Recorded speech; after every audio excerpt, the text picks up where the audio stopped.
Hello, another podcast episode, and I want to talk about two different subjects, but they have the same problem. Okay.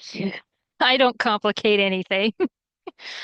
I have actually tried to make videos on these two subjects, and I think what the best way to do it would be is make one video. Okay, we'll see how this goes. Yeah, it'll probably blow up in my face like yeah, we'll see. Okay, so the two subjects are the 1994 Disney film Jungle Book and the 1984 film Amadeus. Okay, two wonderful movies. I absolutely love them. I have them. But the problem is that there's misinformation being spread about these movies. Okay. And if you've been with the channel long enough, you know me.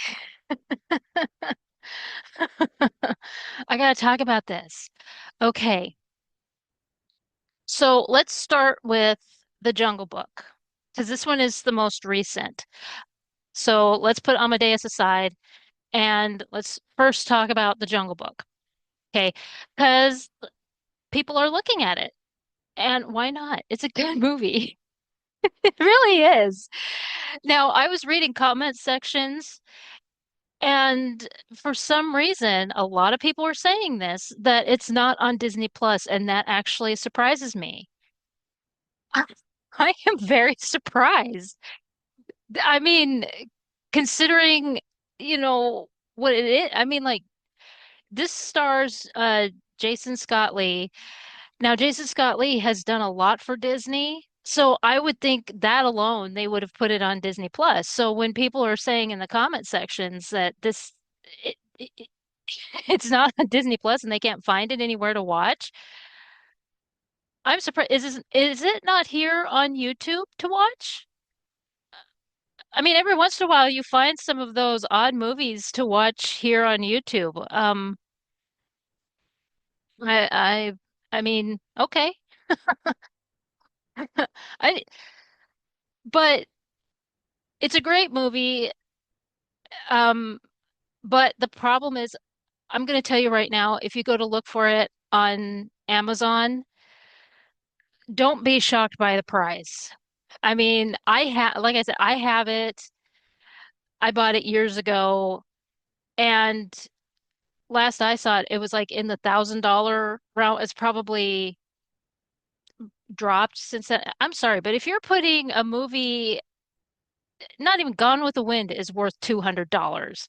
It better be encrusted with diamonds if you're going. You do not have a rare movie. No. Okay. I'm sorry, but this is not a lost film. It's-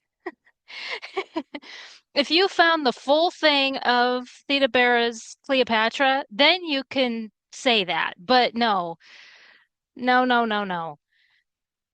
I That's annoying when people are putting this movie up for like several $1,000s and think that they really have something. I was seeing the Titanic soundtrack, those pressed vinyls that were colored.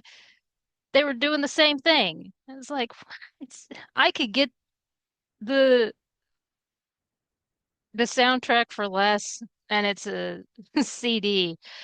Get out of here with that. Anyway, so yes, it does surprise me, but people are talking about this movie.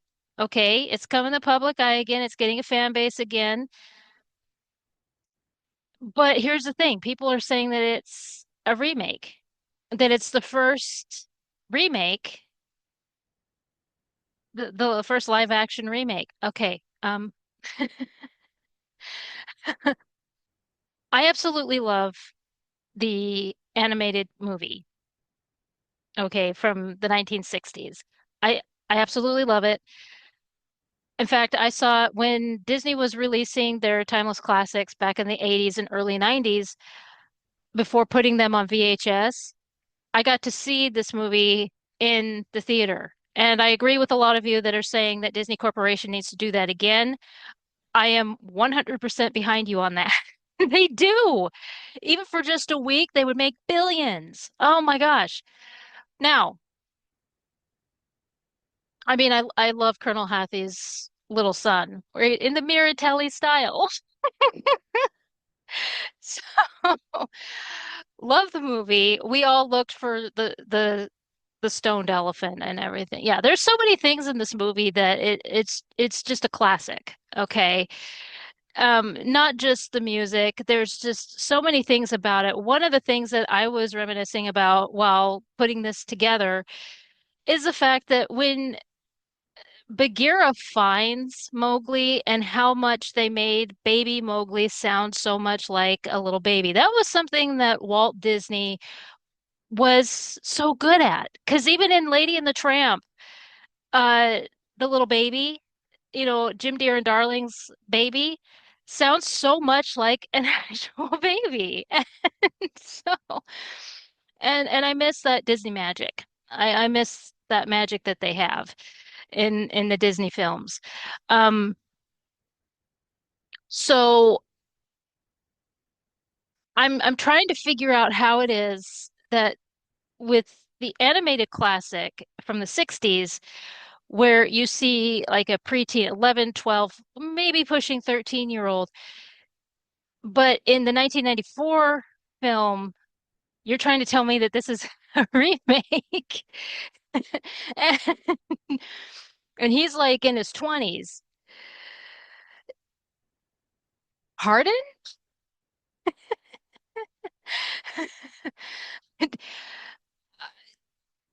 No, either you didn't see the animated classic or something's wrong here. Well, that's because it's not. It's not the first it's not the first live action remake. It isn't. Okay. Um, I remember when Disney Corporation announced that they were going to make one of their animated classics into a live action remake. Okay. It had turned into a trend of making animated anything into live action. One of the first I remember is, of course, Masters of the Universe. Okay, and it's one of my guilty pleasures. I've talked about it here. My friends ask me if I'm unwell. Like, how could you like that?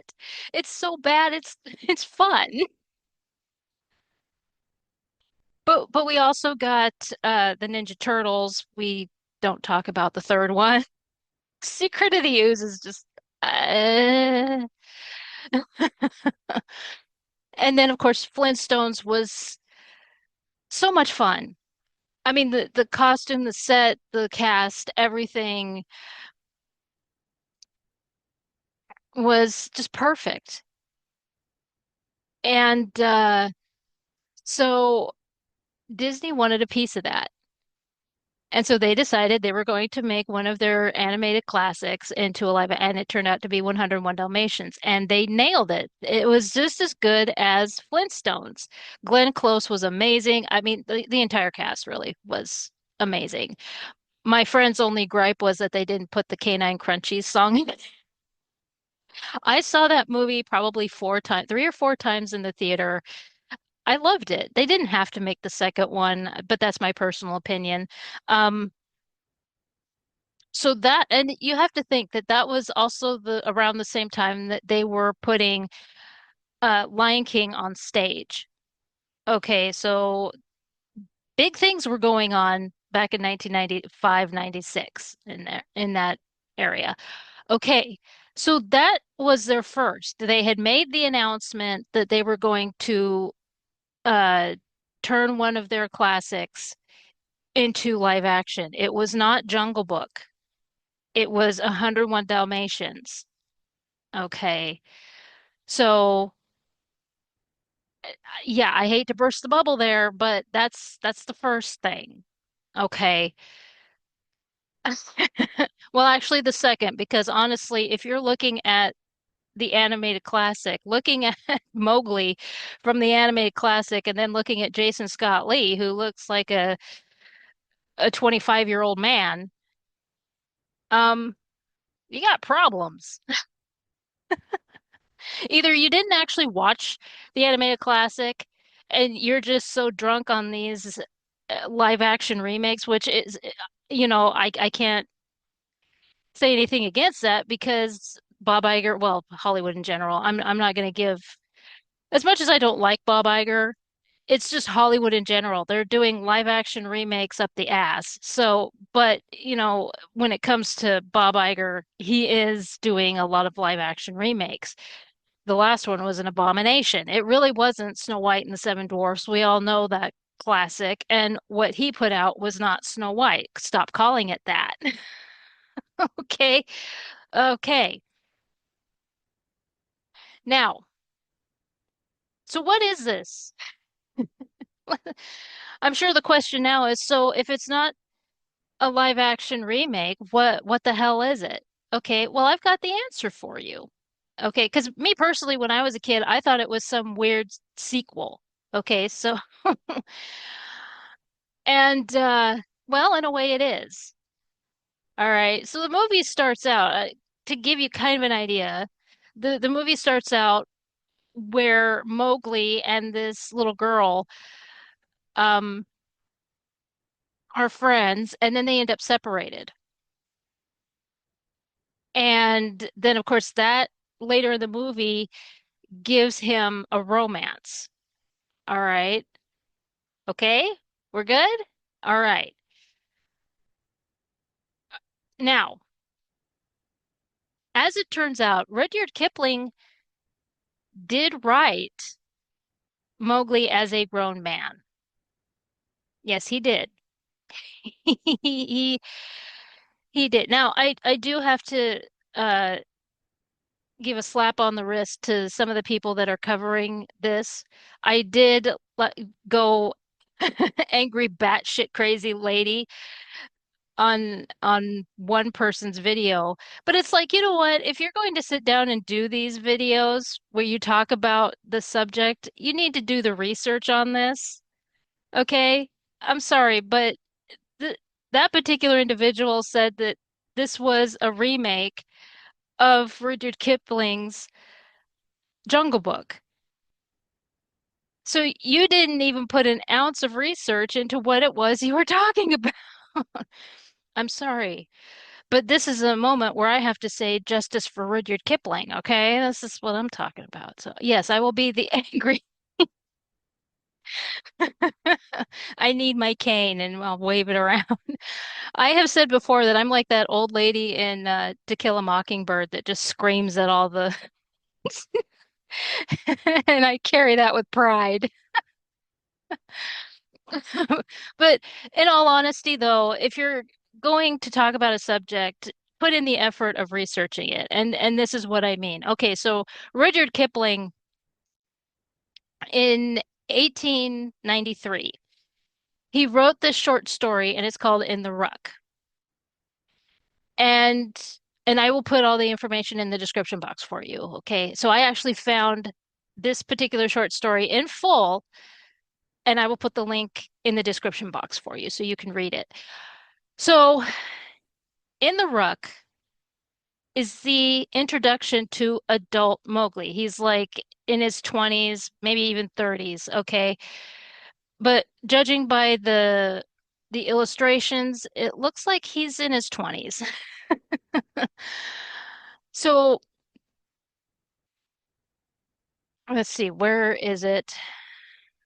There are these forest rangers that are going through the jungle and everything, and they come across this young man. It says here, Gisborne turned with the others. A man was walking down the dry bed of the stream, naked except for the loincloth, but crowned with a wreath of the tasseled blossoms of the white convolvulus creeper. So noiselessly did he move over the little pebbles that even Gisborne, used to the soft-footedness of trackers, started. And that is the introduction of Mowgli. Okay, so Gisborne is English and he's a ranger and he becomes friends with Mowgli.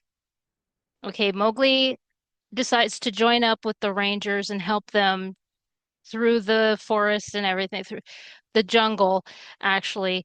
And through the story, Gisborne learns that Mowgli was raised by wolves and he grew up in the jungle. And that's why he has like these superpowers of tracking and hunting and all of this stuff.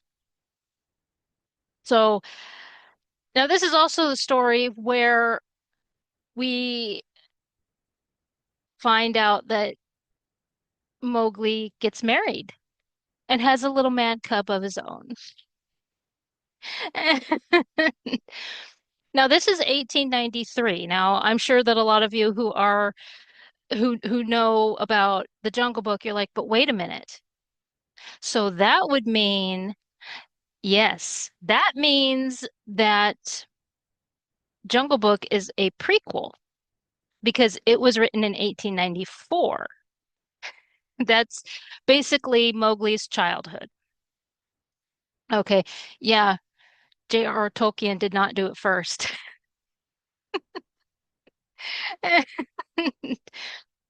And but I'll do you one better. I will see this is where the confusion is with this movie, okay? And hopefully it will fix the confusion. Okay? So we have where Mowgli was introduced in 1893 as an adult, and then we get his childhood in 1894. Well, Kipling wasn't done. In 1895, he wrote the second Jungle Book. Okay. And the second Jungle Book, as I have it here, first published in 1895, it features 5 stories about Mowgli.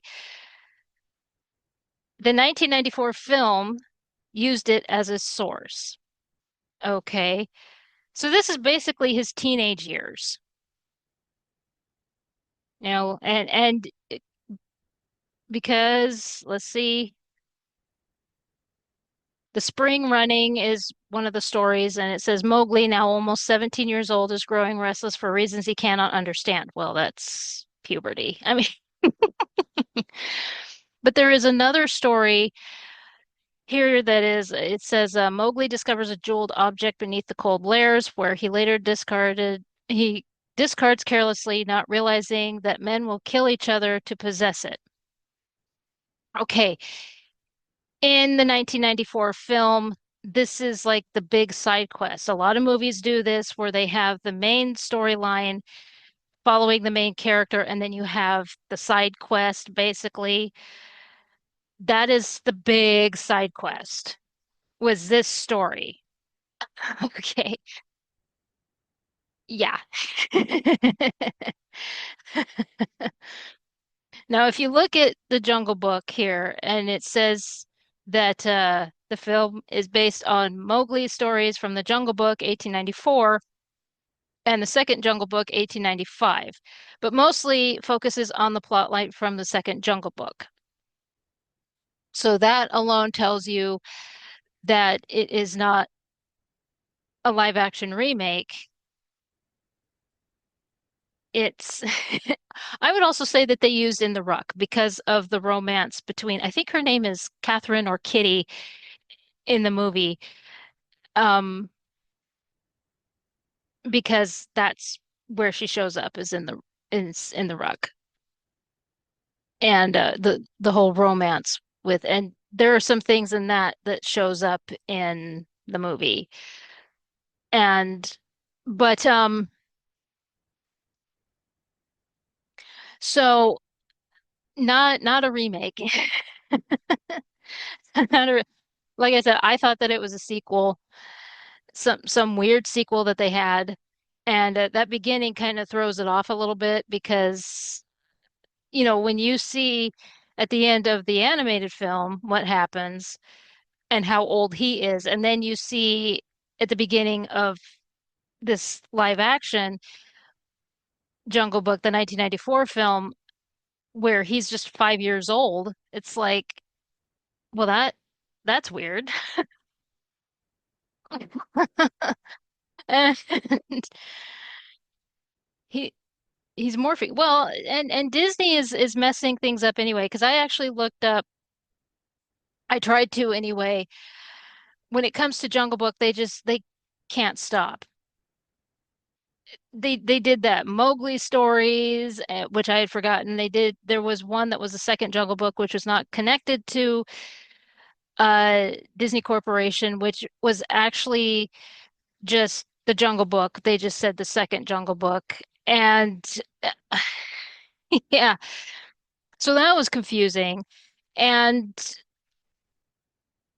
a lot of the Jungle Book stories that they had was just based off of the Jungle Book. And then when they did the Jungle Book 2, he was back to a little kid. So it's like, let's do the time warp again. I don't understand. It's just a jump to the left. Yeah. Um, I thought, me personally, I thought it was a good idea. I really do think it's a good idea to show him as a grown man because Rudyard Kipling wrote him as a grown man. But why is it that we always have to see him as a little kid? Why are we always fixated on little kid Mowgli?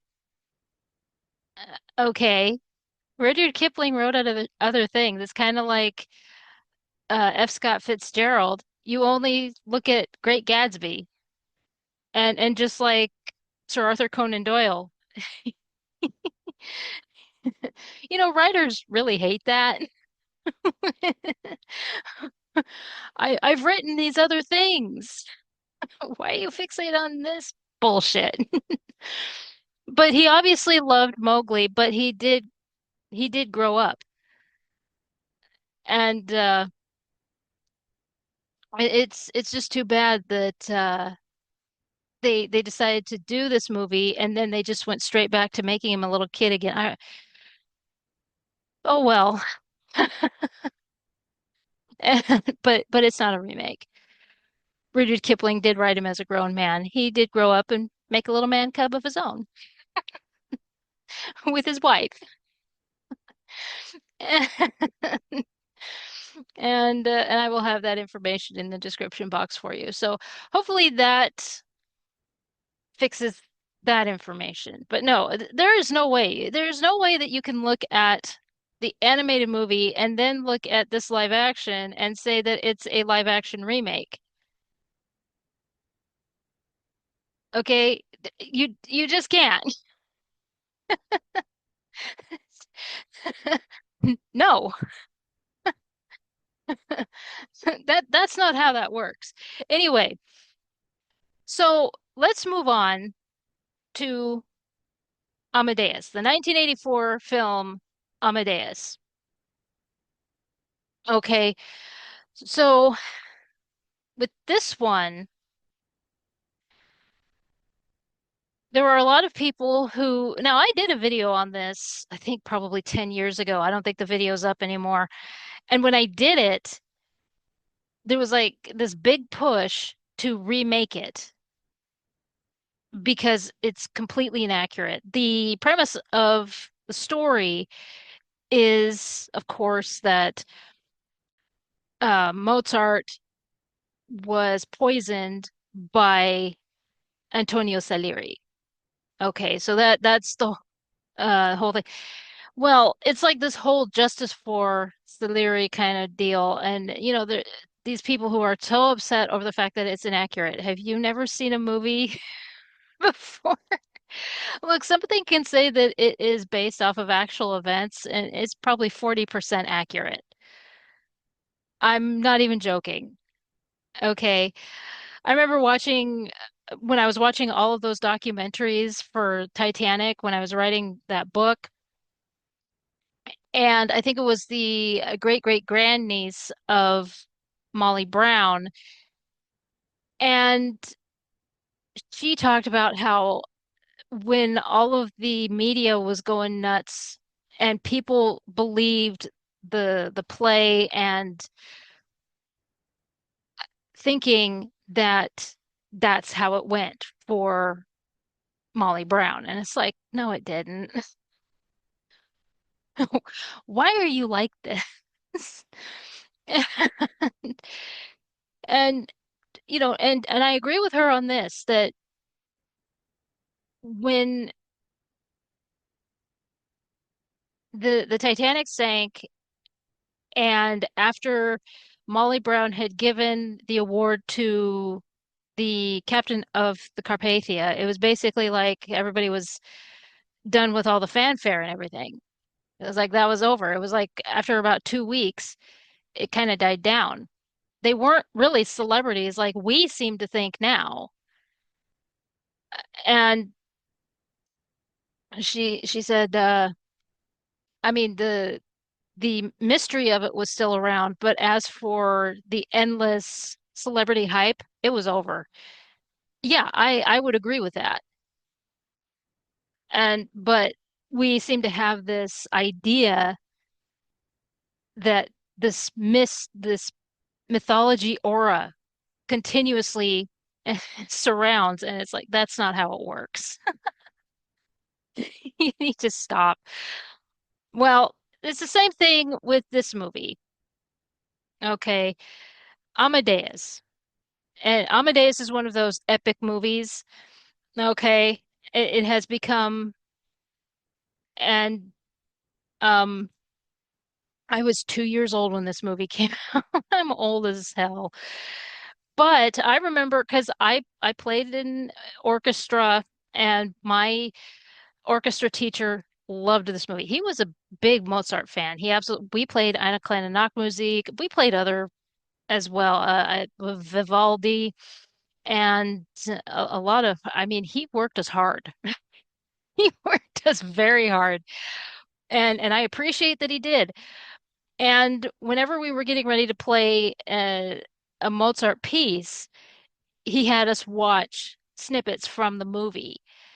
And I don't know if that's partly because he just wanted to watch the movie or to give us an idea of how hard it was. I absolutely love the moment where uh, Mozart is uh,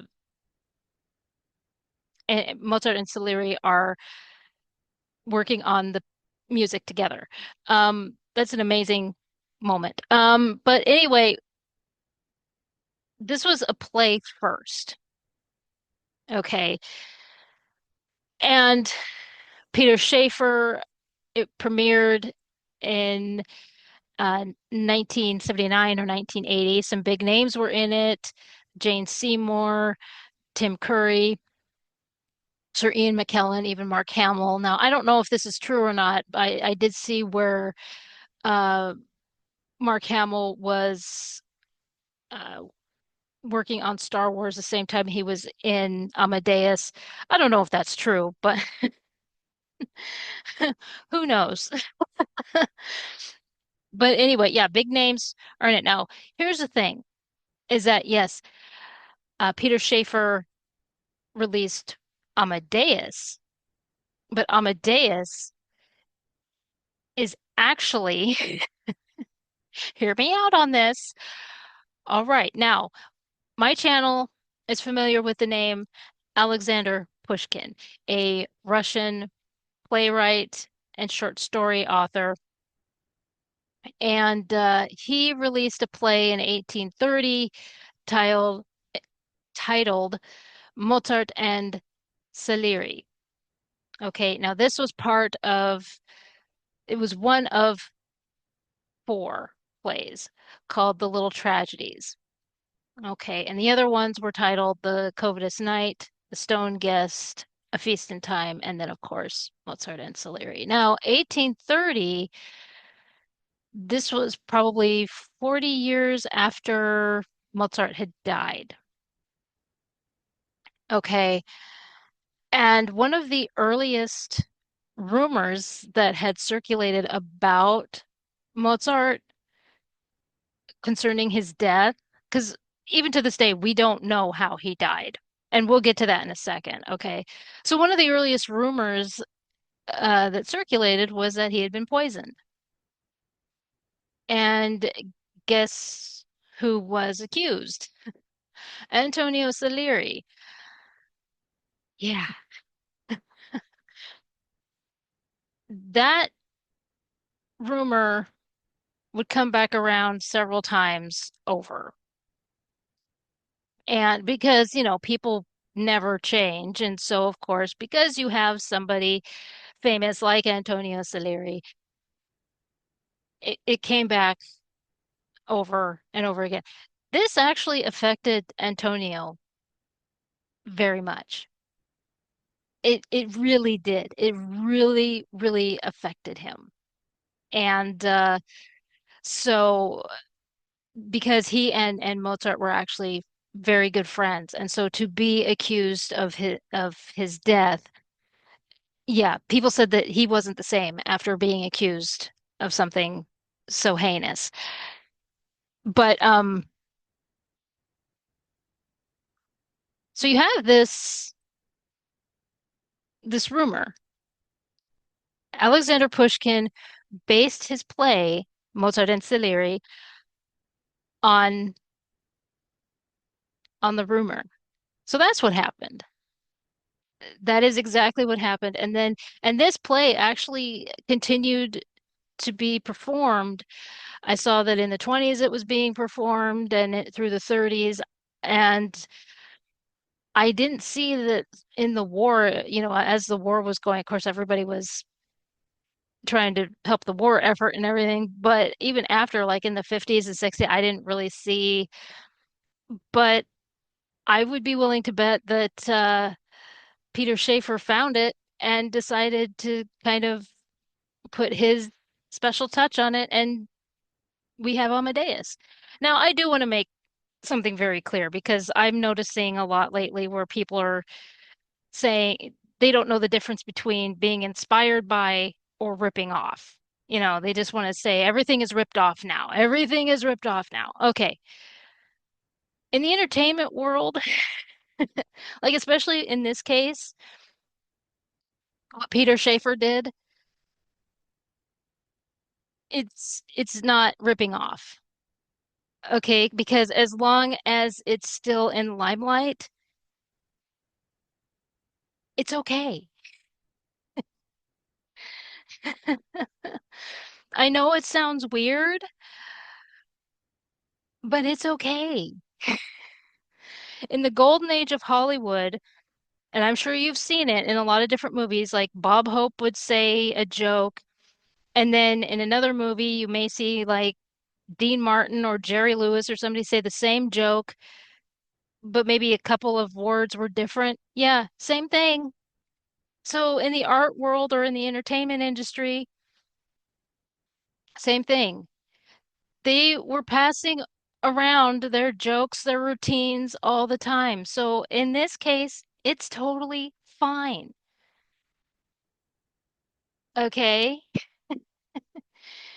It's the same story. Okay. It's not like he completely changed the story. He may have, I don't know what exactly he did, just changed um the title. Does that really hurt it? No. It's an update.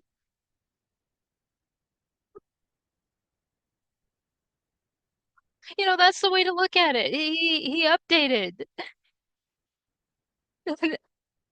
That's that's exactly the way to look at it. I'm so tired of people trying to mess things up like that. And yeah. So anyway, I just wanted to say that. Now, looking at because I want to look at the history side of this really quick because I see a lot of arguments go down in comment sections when people are like reacting to this movie. And it's like, are we really doing this? Do we really need to do this? No, we don't. Okay. When it comes to the rumors that circulated after Mozart died, I tried to keep it at the time period. So just in the time frame of 40 years. So from the time he died to the time when Alexander wrote his play. There's some whoppers here. I mean, they said that the tax, now you have to understand that Mozart, when he died, he was deep in debt, up to his eyeballs in debt. He was not rich. Like a lot of people seem to think that because he was working for the emperor, he was a rich guy. No, he didn't understand money like his wife did. No, he didn't. He was a party boy. He didn't care. Okay? Like he really, really did not care. All right. So, so yes, he was up to his eyeballs in debt. So one of the things that they said was the tax collectors took his life. That doesn't make any sense. Like, no, I would see it as they would grab him and then ask for like a ransom or something, but that's not what was being said. No, that they had actually just had it and took his life. It's like, no. The pound of flesh thing was no. No. No. Speaking of, because if you know the Merchant of Venice where it was the Jewish lawyer that was demanding a pound of flesh and everything. Yeah, they decided to say that the Jews wanted him. The Jews killed him, and that was it. Why would the Jews care about Mozart? I'm telling you right now, some of the things that people were saying of who killed him. Now, lovers, I would say, because I think we can all agree that Mozart was not faithful to his wife. Okay. I think we can all agree on that. And so when I was reading the list of, like who, these lovers and everything that may have done him in, I was like, yeah, that's believable. I can see that. And okay, sure. Some of them were saying that the husbands did him in. Okay, yeah, all right. I can all right, sure, whatever. But when they're saying that the Jews why would they fucking care about Mozart? Again, this is in the 40-year frame of when he died and when the 40-year frame. I would, okay, no. Can we stop blaming the Jews for everything? Because remember, the Jews were also blamed for the Black Death. Uh, That one still cracks me up. It was almost like, oh yeah, we got rid of all the cats. What the hell? Um, the Jews did it. Fuck.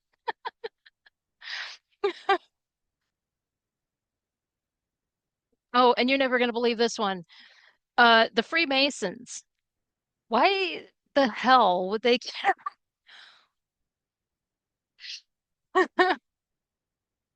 about some punk kid?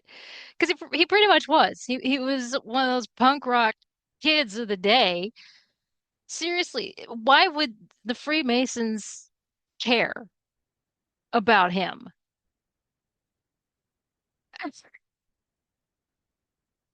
He was he was the Billy Joe Armstrong of his day, and why would the Freemasons care? Like, he dies, and they're like, whatever. I was reading that. Yeah, just now, one of them apparently the music guild or whatever they had, the music group or whatever, killed him off. Okay, at first I was like, well, I guess, but then I got to thinking about it, and I was like, but they would want to stay out of scandal because a lot of those groups back in the day did not want scandal. They had a lot of book groups and writers groups and obviously music groups and that kind of thing. So, yeah, I mean, the list just keeps going on these accusations. And yeah, there were other things, concerning his doctors killed him off and all of this because he was a very sick man. Speaking of, let's go into that, okay? Because there are people who seem to think that they're medical experts on this whole thing. I hate when people do that. I had people doing that to me when I was officially diagnosed, and it's like my own doctor was like, when did they start going to medical school?" It's like, shut up. Yeah, just shut your mouth. Now, again, I'm no medical expert, but I mean, I've been researching Mozart for quite some time, and one thing that comes up is that his sister would become a raging Karen bitch toward the doctors because the doctors really didn't care. His doctors, Mozart's doctors, were a lot like Michael Jackson's doctors. There was a lot of malpractice going on, and it has been proven time and again that Mozart's doctors were like Michael Jackson's doctor. Okay. They were trying to get their 15 minutes by slapping themselves onto Mozart, but wouldn't do anything about it. And his sister was raging like crazy, trying to get them to do something. And they're like, "Oh, he's fine. He's totally fine. Here he is. He is fainting right and left, falling down all the time." And yes, he was very sick. He was extremely sick. She was trying to help her brother, and it was like the doctors were. So yes, there's a lot of things going. There's evidence, proven evidence that malpractice was going on. Okay. And you can say what you want about his sister. I even said it here. She was raging because, the best way to put it is that, yeah, she was raging Karen bitch mode, but she was just trying to help her brother. Okay. That's just the bottom line. But here's the other side of it. All right. That being said, when it comes to where he was buried, okay, the whole difference between a pauper's grave and a common grave. Common grave just means that he was not an aristocrat. Okay, I'm not sure why this goes over people's heads, but common grave just means that he was not of aristocracy. He was put in a grave, and then after about 10 years, it would be dug up for the government to do what they wanted. Okay, but not only that, Mozart was very superstitious. How he was buried had to do with his superstitions. Okay, so he was in a common grave. He was buried the way to suffice his, or like whatever. I think you get the point. Okay. He was not in a pauper's grave. That's been debunked several times over. Okay.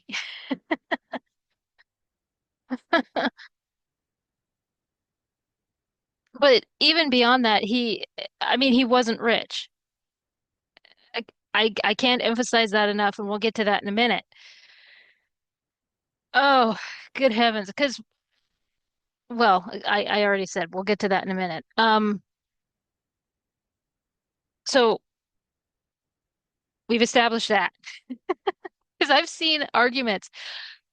Okay, to my fellow Americans, if you've never been to Vienna, if you've never seen the monument, or you don't know anything about that over there, or you have just seen Amadeus, read a couple books here and there, and people from Vienna or over there are trying to explain, maybe they live across the street or live around the area where Mozart lived. Shut up. I have seen so many arguments where people are trying to show that they are hot shit and they know everything. They're an expert on this. No, you're not. Nobody knows where he's buried.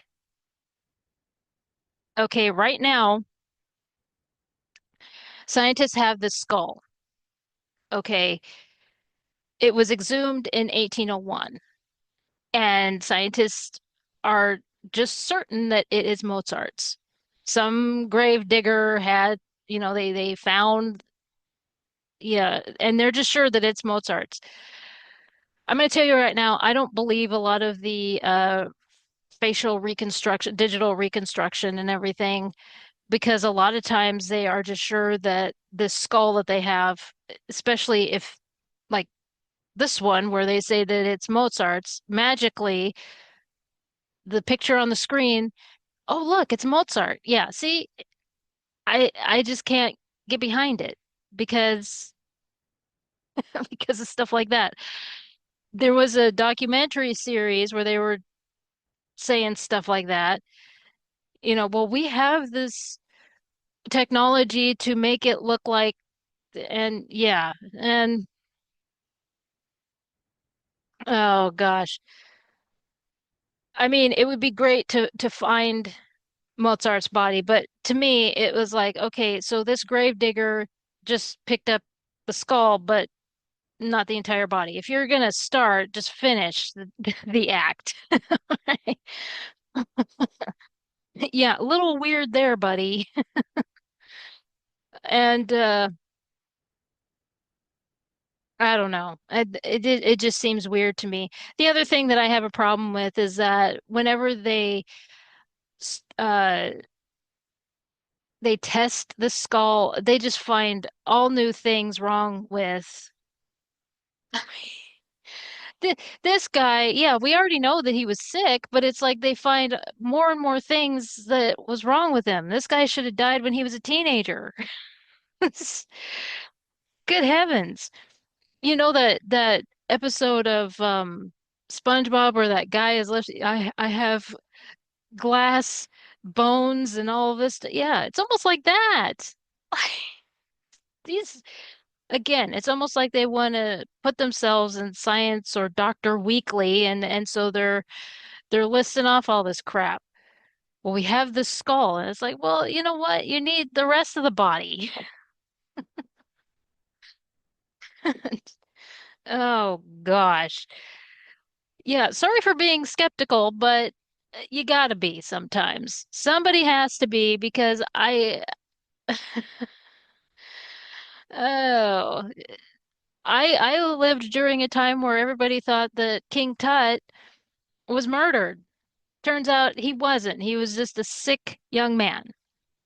That's where I'm coming from. Uh-huh. Yeah, exactly.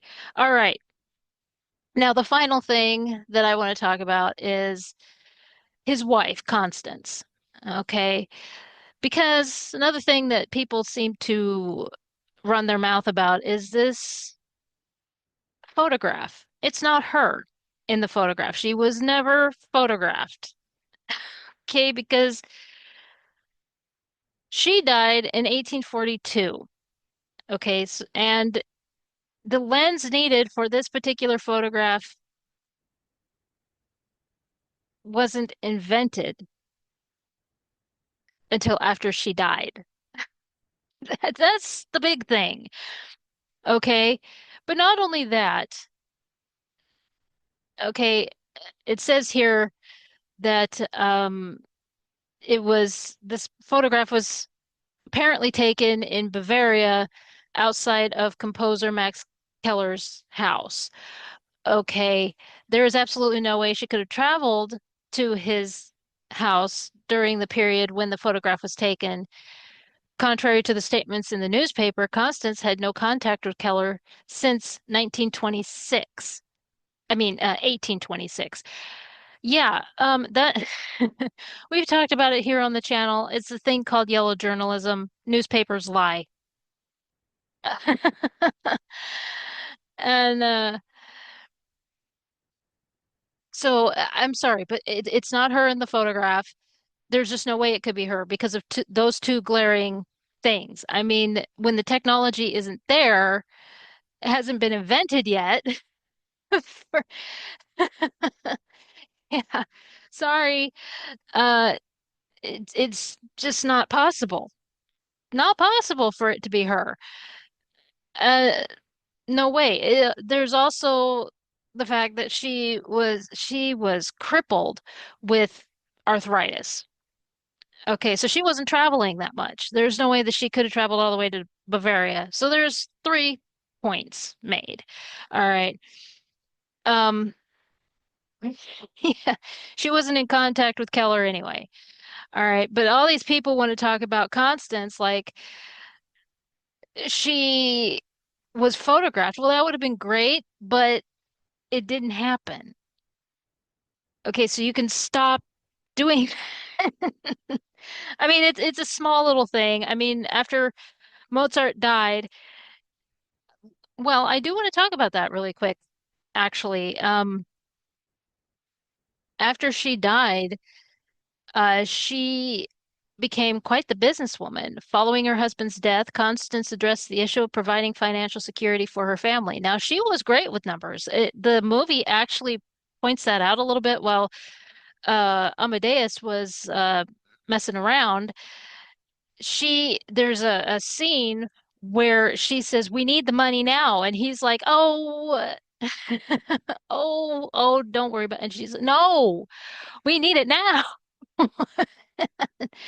And as much as I would have liked to see a little bit more of her, it is called Amadeus. So yeah, there have been more people who have mentioned that. They're like, but we should have seen more of her. And it's like, but it's called Amadeus.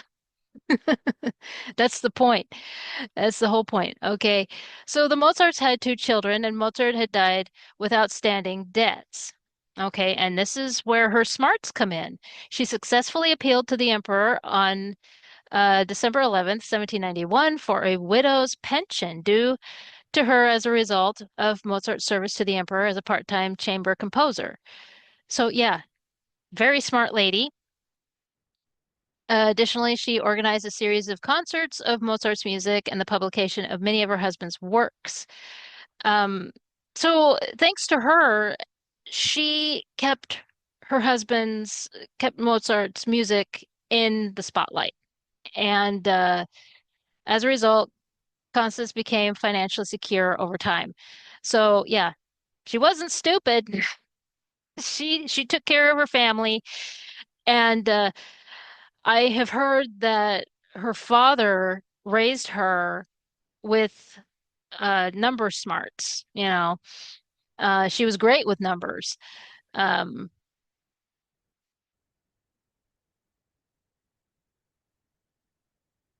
and so,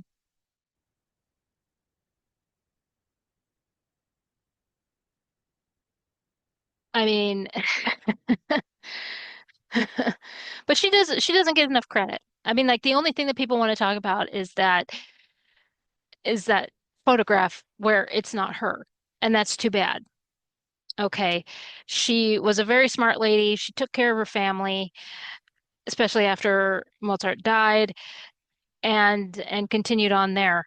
And if memory serves, I didn't see it here, but if memory serves, she also made it so that there was a biography, and I think it was to contradict a lot of the rumors that were going around. She tried to uh, fix his reputation as best she could. And but anyway, in closing, so these are the two movies that have been in the spotlight more recently. Um, More Jungle Book than Amadeus. I have seen uh, I've seen a few reaction channels looking at Amadeus, and the question that comes up is how accurate is Amadeus? And with uh Jungle Book, it's always, well, it's the first live action remake. No, it's not. I clearly remember and you could even look, I'll try to find that information. I was trying to find it before when I kept trying to do this video, you know, as a single, but I kept trying to find that information and I couldn't find it to save my life. But I clearly remember where Michael Eisner said that he was going to make one of the timeless classics into a live action, and it was 101 Dalmatians. So, not this one. So, I will have all that information for you in the description box, and I will close up here.